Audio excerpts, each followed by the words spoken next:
محب صاحب جس مسجد کے امام ہیں, پارلیمنٹ کے سامنے مسجد ہے سر, 123 پراپرٹیز میں مسجد ہے, ڈسپیوٹ چل رہا ہے.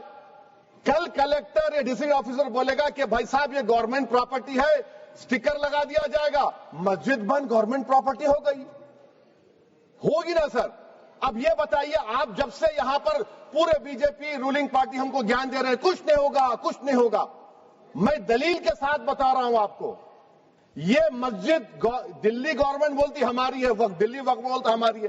تو سر وقف بائی یوزر, اگر میں اپنی گورنمنٹ کے خلاف وقف بورڈ وقف بائی یوزر استعمال نہیں کرے گا تو کیا ہے سر؟ اچھا یہ امینڈمنٹ جب ہو جائے گا تو مجھے کہنے دیجیے سر, صرف پراچینوں کی حفاظت ہوگی, مسجدوں کی نہیں ہوگی. اب سر آپ آ جائیے, اگر ڈسپیوٹ میرا اینشنٹ مانیومنٹ سے وقف کا, ایک مثال دے رہا ہوں, دلی میں 172 وقف پراپرٹیز ASI کنٹرول میں ہے. میں تو ہار ہی گیا وہ, کیونکہ میرے پاس ڈاکومنٹ نہیں ہے. آپ کہہ رہے ہیں کہ ڈاکومنٹ چڑھاؤ. اگر میرا گورنمنٹ سے ڈسپیوٹ چل رہا ہے میں تو کلیم ہی نہیں کر سکتا, کیونکہ آپ جج بنیں گے, آپ ہی فیصلہ کریں گے, اور جب تک آپ فیصلہ نہیں کرتے وہ وقف کی پراپرٹی نہیں ہوگی. وہ پروویژن ڈال دیا آپ نے. اچھا اگر میرا ڈسپیوٹ انکروچر سے ہوگا سر, تو انکروچر میں تو آپ نے تو 107 کو ڈیلیٹ کر دیا. آپ راتوں رات قابض کو انکروچر کو مالک بنا رہے ہیں. سر میں یہ پوچھنا چاہتا ہوں آپ کے ذریعے حکومت سے, ایک ممبئی میں ایک بہت بڑے دولت مند ہیں, کھوجا برادری کا یتیم خانہ تھا, انہوں نے 2004 یا 2005 میں 22 کروڑ میں خرید لیا. وہ کیس سپریم کورٹ میں, کیا آپ ان کو مالک بنانا چاہتی ہیں لمیٹیشن ایکٹ اپلائی کر کے؟ ہم کو بتائیے, ہم جاننا چاہ رہے ہیں. اور سچر کمیٹی نے سر 2007 میں کہا کہ دلی کے 123 پراپرٹیز کی مارکیٹ ویلیو 6000 کروڑ کی. آج ہم 2025 میں آ گئے, کیوں آپ ان پراپرٹیز کے خلاف پڑے ہوئے؟ 1976 میں اس وقت کے وزیر اعظم اندرا گاندھی لیٹر لکھا, اس کو آپ دے دیجئے, مگر آپ اس کو ماننے کو تیار نہیں ہے. تو سر اور ایک جو جھوٹ پھیلایا جا رہا ہے, management, empowerment, efficient development. Sir this bill takes any management from the hands of Muslims, disempowers the Waqf in comparison to any other stakeholder, takes away the efficiency of administration and hampers development. Waqf disempowerment in the name of efficiency, inefficiency is being created. The progress of development from pre-independence till today is sought to be destroyed. سر ابھی ہمارے home minister صاحب نے فضل پکیا case کا ذکر کیا. سر میں آپ سے گزارش کروں گا کہ ہوم منسٹر ذرا اچھے لوگوں کو رکھ کر انفارمیشن لے. فضل پکیا کا آبیٹر کیا ہے؟ اٹ از آبیٹر, وہ ریشو ڈیسنڈنٹ نہیں ہے جو آپ نے کہا ہے. اچھا سر شیڈول ٹرائب کے بارے میں کہا, کیا شیڈول ٹرائب میں مسلمان نہیں ہوتے؟ شیڈول کاسٹ میں نہیں ہوتا مسلمان, شیڈول ٹرائب میں مسلمان ہوتا. تو کیا آرٹیکل 25 میرا چلا گیا, آرٹیکل 26 چلا گیا, آرٹیکل 14 چلا گیا, 15 چلا گیا, 29 چلا گیا؟ لکشدیپ کا ایک مسلمان ایم پی ہے, کیا اس کو رائٹ نہیں ہے کیونکہ ٹرائبل ہے؟ کیا کہہ رہے ہیں آپ؟ اس ایوان کو کیوں گمراہ کر رہے ہیں آپ شیڈول ٹرائب کے نام پر؟ سر اور ایک چیز جو آپ کو بتا رہا ہوں سر, اب آپ جب آرٹیکل 26 سے میرا سورس ہے تو آپ سینٹرل وقف کونسل میں 22 میں سے 11 آپ نان مسلم کو بنا سکتے ہیں. ریلیجن نیوٹرل آپ نے کہہ دیا, اور آپ بنائیں گے. کیوں بنائیں گے آپ؟ اسٹیٹ وقف بورڈ میں 7 نان مسلم ہوں گے اور 4 مسلمان. کیوں ہوں گے؟ کیونکہ آپ لا میں 95 میں ڈائریکٹ مینجمنٹ میں لے سکتے 5 سال کے لیے. آپ وقف بائی یوزر کو آپ کلیکٹر ڈسٹرکٹ آفیسر بولے گا یہ وقف کی پراپرٹی نہیں ہے, تو وہ وقف بورڈ خاموش بیٹھ جائے گا, کچھ ایکشن ہی نہیں لگا, کیونکہ وہ آپ کے پیادے ہیں. اچھا جب آپ نامینیٹ کریں گے سر میں مودی گورنمنٹ کے خلاف نو کانفیڈنس لا سکتا ہوں, مگر وقف بورڈ کا چیئرمین جو نامینیٹ ہوگا اس کے خلاف نو کانفیڈنس نہیں لا سکتے, ہم بالکل نہیں لا سکتے. کیا مذاق ہے بتائیے آپ؟ یہ ڈیموکریسی ہے. نامینیٹ بھی اسٹیٹ گورنمنٹ کرے گی, وہ اگر ڈکٹیٹر بن جائے گا جیسا آج بھارت میں ہو رہا ہے تو وہ بھی نہیں ہٹے گا. کم سے کم یہاں پر تو الیکشن ہے, وہاں پر تو آپ 5 سال جھیلتے رہو اس کو. اچھا سر اب یہ جو کلوز 11 اور کلوز 9 آپ 16AA سے دیکھیے, where the qualification of the members of the board has been limited only to 3 categories contained in 14(1)(c). Intention is very clear that the majority is to be packed with non-Muslims. So who will defend my interests, sir? If I cannot depend on the state waqf board, central waqf council, which are going to comprise non-Muslims, this in itself is a clear violation of Article 26. 14 and 15 سر. اچھا سر CO پہلے 95 act میں تھا کہ word مسلم آپ نے غائب کر دیا اس کو. ارے آخر کیوں اتنی نفرت ہے آپ کے لفظ مسلمان سے؟ اچھا پھر کیا کہہ رہے ہیں آپ کہ یہ بھی آرٹیکل 26 کا وائلیشن ہے. سب جتنے ہندو دھرم کے پراپرٹیز ہیں، سکھ دھرم کے، بودھ کے ہیں اور آپ کے جین کے، وہاں پر انہی کے مذہب کا آفیسر ہوگا. اور کہاں پر نہیں ہوگا؟ وقف بورڈ میں. Waqf board is a pure religious institution. اس کو سمجھنے کی ضرورت ہے. تو آپ یہ کر دے رہے ہیں سر. اچھا سر آپ دیکھیے، اب آپ آ جائیے یہ ٹرائبونل پر. مجھے سمجھ میں نہیں آیا سر کہ ہمارے ہوم منسٹر وزیر داخلہ نے کیا کہہ دیا کہ 2013 کا جو قانون ہے وہ نہیں بنتا تو ہم نہیں لے کے آتے. میں بڑے ادب کے ساتھ ان سے پوچھنا چاہ رہا ہوں کہ کیا اس وقت راجناتھ سنگھ صاحب، اڈوانی صاحب، ہماری لیٹ سشما سوراج، یہ بڑے بڑے نیتا یہاں بیٹھے تھے؟ آپ نے یونینیمس اس قانون کو پاس کروا دیا. کیرتی آزاد تھے اس وقت، اب یہاں بیٹھے ہیں وہ TMC میں. تو کیا آپ غلط تھے یا وہ غلط تھے؟ ہم کو بتا دیجیے. آپ بتا دیجیے، کیونکہ اگر اڈوانی آپ کے لیے بہت بڑا نیتا ہے، میرے لیے نہیں ہو سکتے، آپ کے لیے آپ نے پدم شری دیا ان کو. محترمہ سشما سوراج کی زبردست تقاریر کا میں قائل ہوں. وہ بیٹھ کر اس 2013 کو یونینیمس پاس کر دیے. مجھے کنفیوژن ہے کہ کیا امت شاہ، نریندر مودی بڑے ہیں یا اڈوانی بڑے؟ آپ کے لیے آپ طے کر لیجیے. اچھا سر، آپ کے tribunal sir, railway claimants tribunal, NGT tribunal, income tax, ویسے 14-15 ٹرائبونل، ہندو اینڈ کا ٹرائبونل، سب کا اپیل نہیں ہوتی، ریویو ہوتا ہے.